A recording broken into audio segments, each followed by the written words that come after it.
ನಮಗೊಂದು ಗುರು ಇದ್ದ ಹಾಗೆ. ನಮಗೆ ಶಾಲೆಯಲ್ಲಿ ಕಲಿಸಲಿಲ್ಲ, ಆದರೆ ಅವರ ನಡೆ, ನುಡಿಗಳು, ಮಾತುಗಳು ಎಲ್ಲವೂ ನಾವು ಕಲಿತೇವೆ. ಕಳೆದ 25 ವರ್ಷದಿಂದ ನಾನು ಕಲಿತಾ ಇದ್ದೇನೆ, ಇವತ್ತು ಕಲಿತಾ ಇದ್ದೇನೆ. ಅವರು ಬೆಳಿಗ್ಗೆ ನಿನ್ನೆ ಕಾಲ್ ಮಾಡಿದಾಗ ನಾನು ಹೇಳಿದೆ, ನಾನು ನನ್ನ ಮಗಳನ್ನು ಕರ್ಕೊಂಡು ಬರ್ತೇನೆ ಅಂತ. ಯಾಕಂದರೆ ಮೊನ್ನೆ 2 ವರ್ಷದ ಮೊದಲು ಮಾಸ್ಟರ್ಸ್ ಇನ್ ಜರ್ನಲಿಸಮ್ ಆಗುವಾಗ ಅವರಿಗೆ 5ನೇ ರ್ಯಾಂಕ್ ಬಂದಿದೆ. ಮೊನ್ನೆ MBA ಆಗಿದೆ, ಅದರಲ್ಲಿ 7ನೇ ರ್ಯಾಂಕ್ ಬಂದಿದೆ.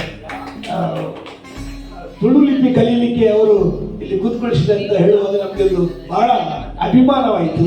ಮತ್ತೆ ಇಡೀ ನಮ್ಮ ಪಿಂಗಾರದ ಇಡೀ ಯೂಟ್ಯೂಬ್ ಆಗಲಿ ಅಥವಾ ವೆಬ್ ಆಗಲಿ ಎಲ್ಲವನ್ನು ಈಗ ಸದ್ಯಕ್ಕೆ ಅವರು ನೋಡ್ತಾ ಇದ್ದಾರೆ. ನಾನು 60 ವರ್ಷಕ್ಕೆ ಸ್ವಲ್ಪ ಹಿಂದಿನಲ್ಲಿದ್ದೇನೆ, ಅವರು ಇಡೀ ಡಿಜಿಟಲ್ ಅನ್ನು ಅವರು ನೋಡ್ತಾ ಇದ್ದಾರೆ.